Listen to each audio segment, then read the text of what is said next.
Bismillahirrahmanirrahim. Assalamualaikum warahmatullahi wabarakatuh. Alhamdulillah wassalatu wassalamu ala Rasulillah wa ala alihi wa sahbihi wa mawalah. Allahumma salli ala sayyidina Muhammad wa ala alihi wa sahbihi wa baraka wa sallam. Allahumma ja'al kulla amalina salihah wa liwajhika khalisa wa la taj'al fihi ahada. Kaum muslimin yang dirahmati Allah Subhanahu wa taala, di dalam hadis riwayat Imam Al-Bukhari dari Abdullah ibn Abbas radhiyallahu anhuma, di antara sekian hari di atas dunia ini ada 10 hari yang kata Nabi kalau beramal pada 10 hari itu dapat mengalahkan jihad fisabilillah. Itulah dia 10 hari pertama di bulan Zulhijjah. Ma min ayyamin al-'amilu salihu fihinna ahabbu ila Allah min hadhihi al-ayyamil 'ashri. Qalu walal jihadu fi sabilillah. Tidak ada amal yang lebih disenangi oleh Allah Subhanahu wa taala beramal pada hari itu, kata Nabi, melainkan 10 hari pertama di bulan Zulhijjah.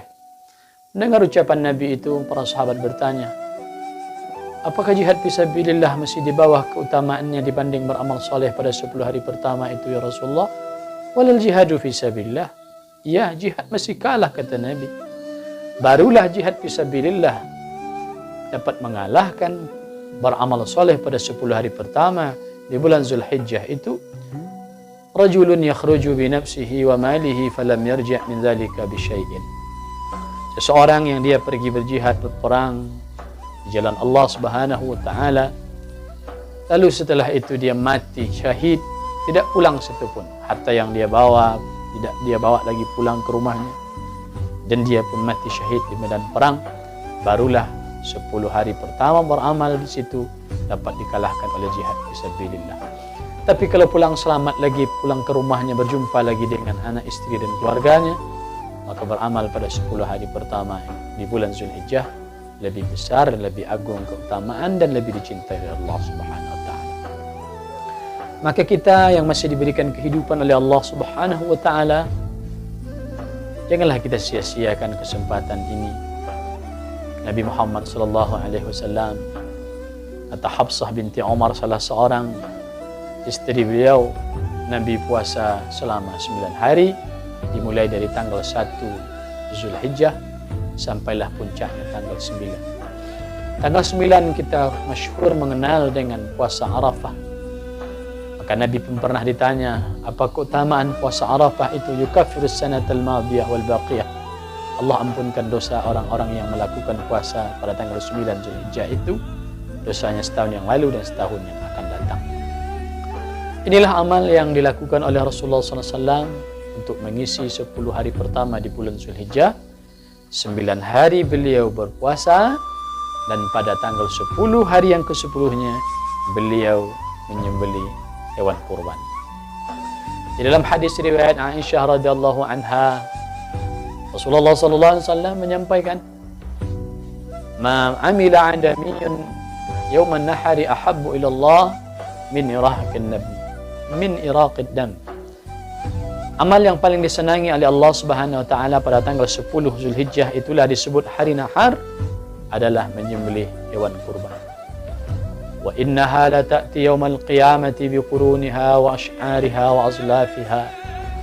Hewan kurban yang dikorbankan pada tanggal 10 itu nanti pada hari kiamat akan datang, memberikan keringanan bagi orang yang dia dengan senang hati berkurban karena Allah SWT. Seluruhnya datang, tanduknya datang, kuku-kukunya, bulu-bulunya memberikan persaksian untuk memberatkan timbangan kebaikan dan meringankan hisab di hadapan Allah Subhanahu wa taala. Wa inna ad-dama la yaqa'u bimakanin qabla an yaqa'a 'ala al-ardi. Darah hewan kurban itu sebelum dia tumpah dan menetes ke tanah, begitu lehernya disembelih dengan pisau yang tajam, meneteslah darahnya. Sebelum darah itu menetes ke tanah, Allah telah menyediakan tempat di sisinya. Artinya Allah begitu senang.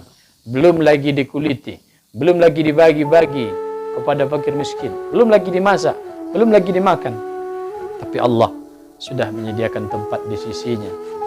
Lalu Nabi melanjutkan, "Watibu biha nafsan." maka jadikanlah diri kalian itu senang untuk berkurban.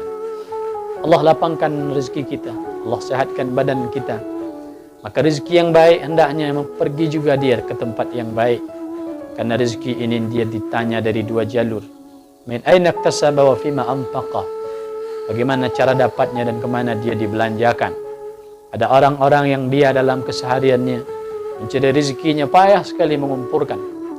Tetapi dalam keadaan yang kepayahan dan kesulitan itu, dia siasati juga. Bagaimana dia tidak hanya sekedar untuk makan dan minum dia buatkan tabungan khusus untuk bisa dia berkurban. Sehari mesti sekian, sehari mesti sekian. Sampailah nanti setahun tabungan itu dibuka.